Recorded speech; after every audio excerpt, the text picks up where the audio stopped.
যৌবন হেফাজত করা যুবকদের জন্য এটার মতো কঠিন আরেকটা কাজ আজকের যুগে আর নাই।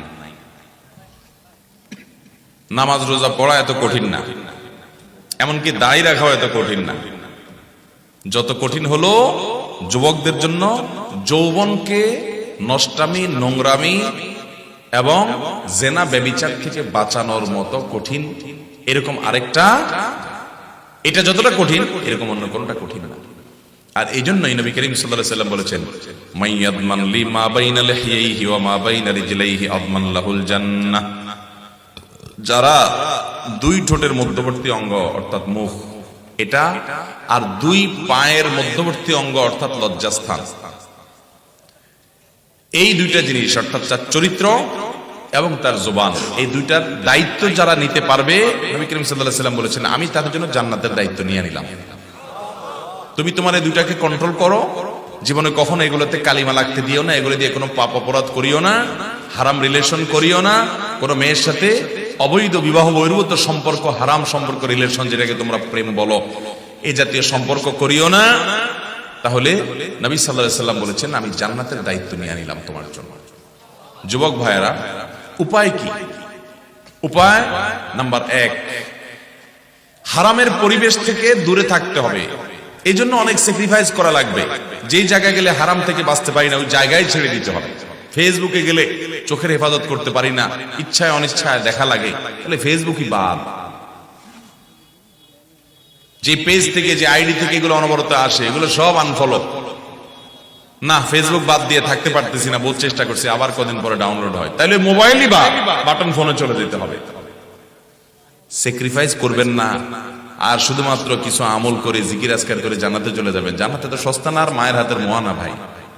হারাম থেকে বাঁচার জন্য সংকল্প করতে, যে যুবক নিজেকে হারাম থেকে বাঁচার জন্য চেষ্টা করে বাঁচাতে পারে না, আমি নাম দিই এটা হলো ঢিলা যুবক। ঢিলা ডাইরেক্ট, যে যেখানে মেয়ে মানুষ দেখছে সেখানে কাইতে হয়ে গেছে, ভিডিও একটা দেখছে তো পাগলের মতো দেখা শুরু করছে ফেলফেল করে, এটা ডাইরেক্ট রোগীর মতো হয়ে গেছে। নিজেদের নিয়ন্ত্রণ করার ক্ষমতা নাই।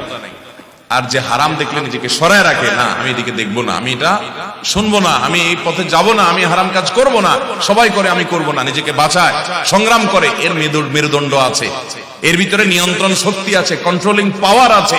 এ হলো আসল যুবক, এ হলো সাহসী, আর ওটা হলো ঢিলা। কথা কি বুঝতে পারছেন?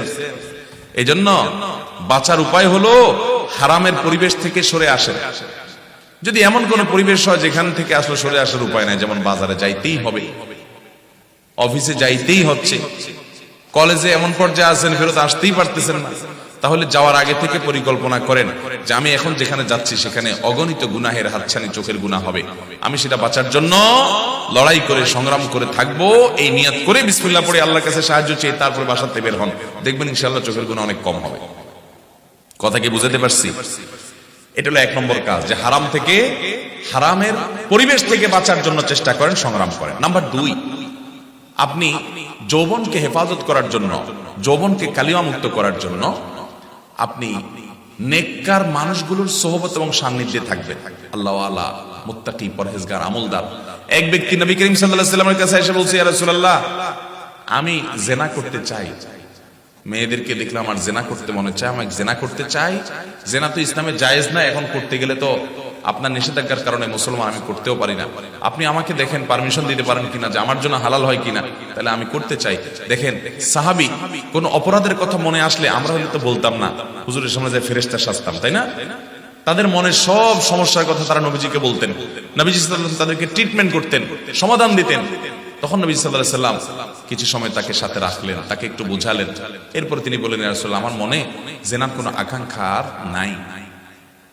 এই জন্য নেককার, মুত্তাকি, পরহেজগারদের সাক্ষাতে, সান্নিধ্যে যত বেশি থাকবেন তত দেখবেন আপনি এই গুনাহগুলো থেকে বাঁচতে পারছেন, যৌবনকে হেফাজত করতে পারছেন। আমি প্রায়শ বলি, সোনার হরিণ পাওয়া, আলাদিনের চেরাগ পাওয়া যত কঠিন এই যুগে, সেই যুবক যুবতী পাওয়া তার চাইতে কঠিন যে যুবক যুবতীর যৌবনে কোনো কালিমা লাগে না, পুরো যৌবন পার করছে, বুকে হাত দিয়ে বলতে পারবে যে হ্যাঁ কোন মেয়ের সাথে কখনো হারাম সম্পর্ক করি নাই, হারাম সংস্পর্শে যাই নাই, চরিত্রকে বাঁচাতে পারছি, এরকম যুবকের পরিমাণ একেবারেই কম। নাই বললে ভুল হবে, আছে, পরিমাণে অনেক কম, সোনার পরিমাণ।